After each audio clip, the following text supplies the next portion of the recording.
নমস্কার বন্ধুরা, Prius cooking হাবের আরও একটি নতুন ভিডিওতে আপনাদের সবাইকে স্বাগত জানাই। আজকে আমি একদম ঝরঝরে কীভাবে ফ্রাইড রাইস বানাবেন, ভেজ ফ্রাইড রাইস, সেটা রেসিপি নিয়ে চলে এসেছি। তো ভেজ ফ্রাইড রাইসটা মোটামুটি সবাই জানে বানাতে।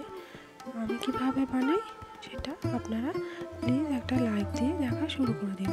এই ভেজ ফ্রাইড রাইসটা চিকেন বা পনির, এমনি ভেজ ডাল সবারই সঙ্গে খেতে দুর্দান্ত লাগে। তো চলুন রেসিপিতে ফিরে যাওয়া যাক। এখানে আছে 500 গ্রাম ফ্রাইড রাইসের বাসমতি চাল, সেটা আছে, সেটাকে ভালো করে 2-3 বার জল দিয়ে, যতক্ষণ না জলটা পরিষ্কার বেরোচ্ছে ততক্ষণ জল পাল্টে পাল্টে ধুয়ে নেব। তো ভিডিওতে অতটা তো বারবার জল পাল্টানো তো দেখা যাবে না। তো দেখুন আমি এখানে 2-3 বার জলটা পাল্টে পাল্টে ধুয়ে নিয়েছি। এবার চালটাকে একটু ভিজিয়ে রেখে একটা জায়গার মধ্যে জল থেকে তুলে নিয়েছি, আর ওইদিকে একটা হাঁড়িতে জল ফুটতে দিয়ে দিয়েছি। এবার এই জলের মধ্যে কয়েকটা উপকরণ দিয়ে দেব। দিয়ে দিলাম সামান্য একটু লবণ, আর দিয়ে দেবো 2টো তেজপাতা, একটু গোটা গরম মশলা, এলাচ, দারচিনি আর লবঙ্গ। এবার ফ্রাইড রাইসের চালগুলো দিয়ে দিচ্ছি। তো বন্ধুরা, পরে আমি এতে 1 চামচ সাদা তেলও অ্যাড করেছিলাম, যেটা আমার ক্যামেরাতে আসেনি। তো তার জন্য আমি দুঃখিত। আপনারা 1 চামচ সাদা তেলও অ্যাড করে দেবেন, তাহলে ভাতগুলো একদম ঝরঝরে হবে। এবার ভালো করে নাড়িয়ে 80% মতো ভাতটাকে আমার সেদ্ধ করে নিতে হবে। একদম পুরোপুরি সেদ্ধ করা যাবে না, 80% মতো ভাতটা সেদ্ধ হয়ে গেছে। তো এবার একটা ঝাড়নির মধ্যে ভাতটাকে আমি মাঠটা ঝরিয়ে নিচ্ছি, আর ওপর থেকে ঠান্ডা জল দিয়ে দিচ্ছি। ঠান্ডা জল দিলে কী হবে বলুন তো, ভাতটা একদম ঝরঝরে থাকবে। এভাবে ভাতটা ঝরিয়ে ঠান্ডা জল দিয়ে দিলাম, একদম পুরো ঝরঝরে ভাত থাকবে, আর ওভার কুক হওয়ার কোনো সম্ভাবনা থাকবে না। দেখুন এই ভাতটা একদিকে আমি রেখে দিলাম। এবার সবজিগুলো প্রিপারেশন করে নিই। এখানে কিছু সবজি নিয়ে নিয়েছি, তো দেখে নিন, ক্যাপসিকাম, বিন, গাজর, ফুলকপি সব কিছু আছে, কাজু কিশমিশও আছে তার মধ্যে। আপনারা যেসব সবজি খেতে পছন্দ করেন সেগুলোই দেবেন। অনেকে ফুলকপি খেতে পছন্দ করে না, তো আমি এতে ফুলকপি দিয়ে আমার ভালো লাগে। এতে দিয়ে দিলাম 2 চামচ সাদা তেল, আর তার সঙ্গে 2-3 চামচ মতো ঘি দিয়ে দেব।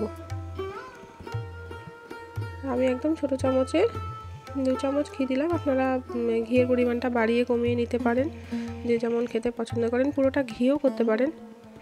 এর মধ্যে প্রথমেই একটা তেজপাতা দিয়ে দিলাম, এরপর দিয়ে দিলাম গোটা গরম মশলা, এরপর সামান্য একটু গোটা জিরে দিয়ে দিলাম।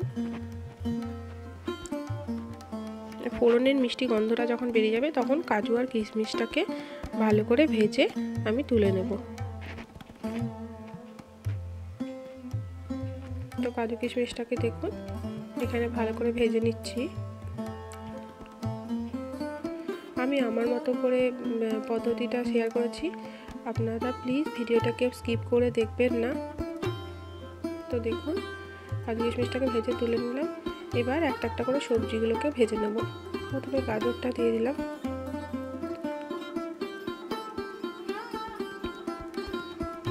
গাজরটাকে ভালো করে ভেজে নেব।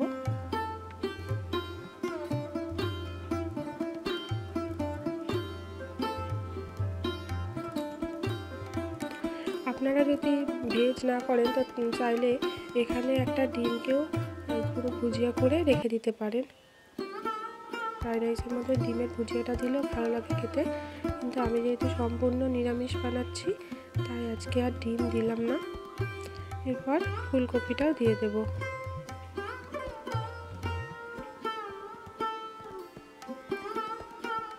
ফুলকপিটাকেও ভালো করে ভেজে নেব।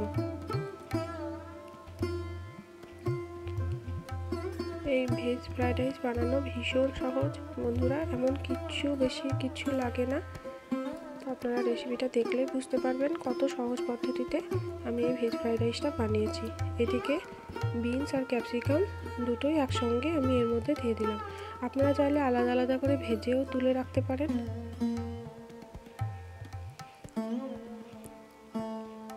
দেখুন সবজিগুলো মোটামুটি আমার ভাজা হয়ে গেছে। এরপর সামান্য একটু লবণ দিয়ে দিলাম, যেহেতু ওইদিকে ভাতের মধ্যেও একটু লবণ দেওয়া আছে আর এখানে লবণের পরিমাণটা একটু কম দিলাম।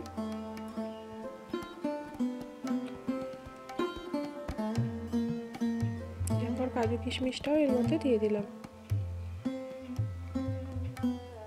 আমার চ্যানেলে যদি নতুন বন্ধু হয়ে থাকেন তো প্লিজ আমার চ্যানেলটিকে সাবস্ক্রাইব করে আমার পাশে থাকার অনুরোধ রইল। তো দেখুন এই পর্যায়ে সেদ্ধ করে রাখা ভাতটাকে একটু একটু করে দিলাম আর সবজিগুলোকে ভাতের মধ্যে মাখিয়ে দিচ্ছি। আমার রেসিপিগুলো যদি আপনাদের একটু হলেও ভালো লাগে তো প্লিজ বন্ধুরা আমার পাশে থাকবেন ও আমাকে সামনের দিকে এগিয়ে যেতে সাহায্য করবেন। আর পুরনো বন্ধুরা যারা এখনও পর্যন্ত আমার পাশে আছেন অসংখ্য ধন্যবাদ আপনাদেরকে আমার পাশে এইভাবে থাকার জন্য। এরপর চিনি দিয়ে দিলাম। আমি এখানে এই বাটির এক বাটির একটু কম চিনি দিলাম। আপনারা যে যেমন মিষ্টি খেতে পছন্দ করেন সে তেমনই দেবেন। এবার চিনিটা দিয়ে ভালো করে এটাকে নেড়ে চেড়ে দিতে হবে। একদম পুরো চিনিটা যেন ফ্রাইড রাইসটার মধ্যে মাখানো যায় সেরকমভাবে মেখে দিতে হবে। আর সমস্ত সবজিগুলোকেও ভালো করে ফ্রাইড রাইসের চালের মধ্যে ভাতের মধ্যে ভালো করে মিশিয়ে দিতে হবে। একটু দিয়ে দিলাম উপর থেকে শাহি গরম মশলা, এটা আপনারা নাও দিতে পারেন, কিন্তু ফোড়নে যেহেতু গরম মশলা দেওয়া আছে আপনারা স্কিপও করতে পারেন। তো দিলে গন্ধটা বেশ সুন্দর লাগে খেতে। এভাবে খানিকক্ষণ নাড়াচাড়া করে দিতে হবে। যেহেতু চিনি দেওয়া আছে চিনি থেকে সামান্য একটু মতো হলেও জল বেরাবে, এভাবে একটু নাড়াচাড়া করে দিলে জলটা কিন্তু পুরোটাই টেনে নেবে।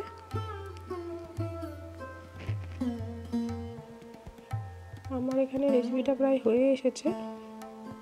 তো দেখুন বন্ধুরা আমার রান্নাটা কিন্তু পুরোপুরি কমপ্লিট। একটু স্ট্যান্ডিং টাইমে রেখে এটাকে পরিবেশন করব।